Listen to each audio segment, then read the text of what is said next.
61 yards, known to this day as the Minnesota Miracle. 2 years later, the Vikings eliminate the Saints again, this time in the wild card round in New Orleans. Will Lutz sent the game to overtime for the Saints in the final seconds, but the Vikings win it there on a Kyle Rudolph touchdown. So today, the rematch. The Saints looking for revenge. Minnesota, meanwhile, desperately needs the win. Their playoff hopes are over if they don't find a way to win this game. And our crew is here and ready. Mike T and Bart Scott. Fellas, great to see you. And let us start with this. Bart, the Saints are supposed to be the best team in the NFL, and injury and a bunch of other things. In your mind, at least in the NFC, where are the Saints right now?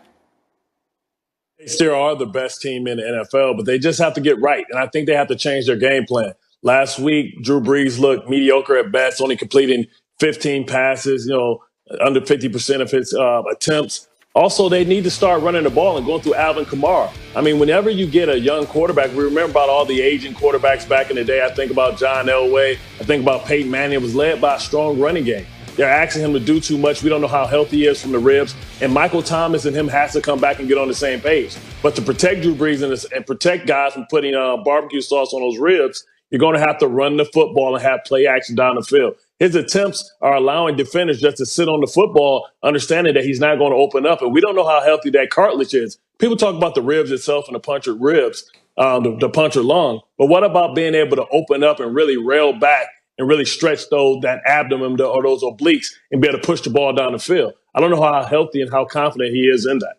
Well, we're going to wind up starting to see that, I suppose, here. Meanwhile, you mentioned Michael Thomas. A year ago, he was a legit contender for MVP. This has been something of a lost season for him, Mike Tannenbaum. What is your sense of what's going on there?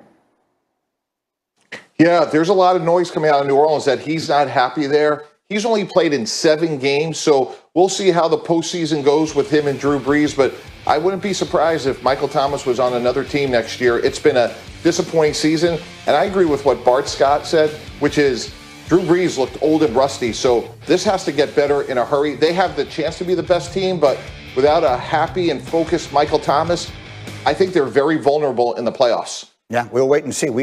They have a couple of weeks to try and get this thing figured out, fighting for that 1 seed, but right now they are well behind Green Bay in that chase. We will see. That's a big game today, but it's not the only big story from the NFL. Let's turn our attention to another team that looked like it might have been the best just a few weeks ago. The Steelers started 11-0. You know the story. Since then, they've lost 3 straight. Their hold on the division is in serious jeopardy, but with a win against a very good Indy team this weekend, they would wrap up the division. They would make their game the last week against Cleveland completely meaningless. And here's the story on Big Ben.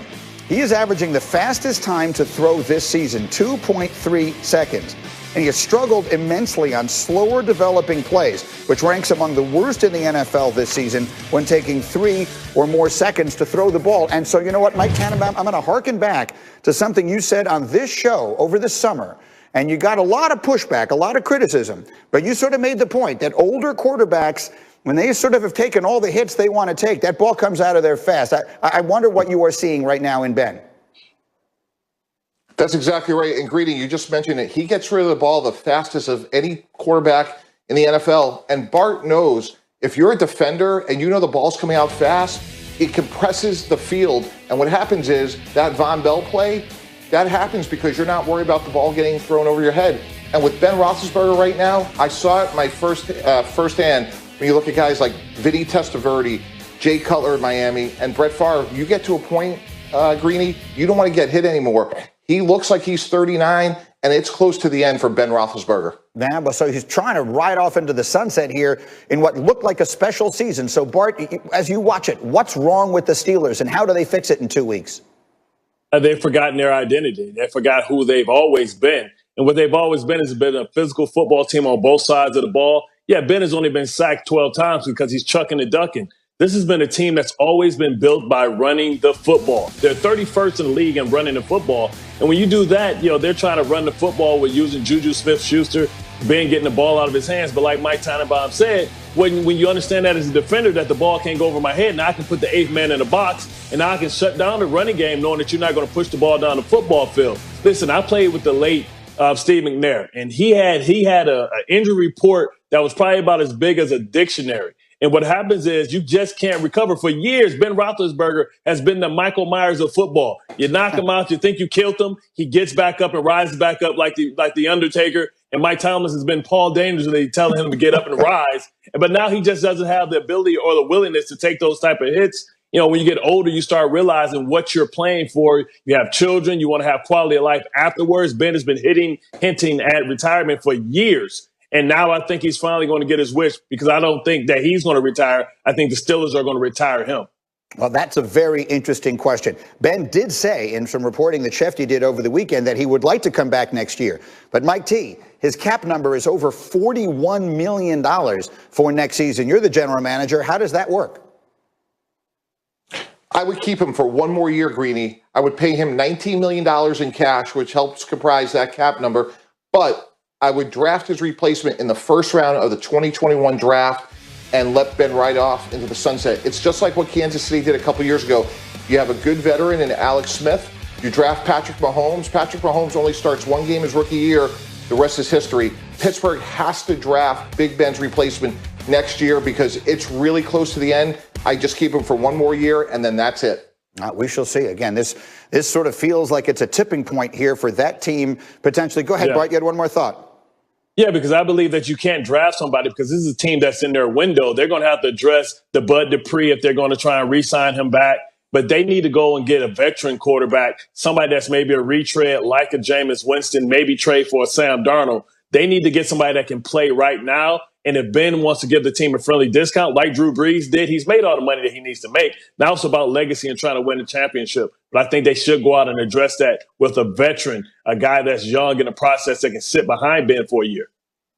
We will see. About 20 years ago, a Hall of Famer in the form of Jerome Bettis won the Super Bowl in his last game and rode off into the sunset. We'll see if Ben is able to do the same. Meanwhile, let's talk about another quarterback from that division, much closer to the beginning of his career, and he's been spectacular for the last month. Lamar Jackson and the Ravens. They still need help to get into the playoffs, but they've won 3 straight games since Lamar came back from his bout with COVID, and his offensive coordinator, Greg Roman, says right now he's playing better than anybody.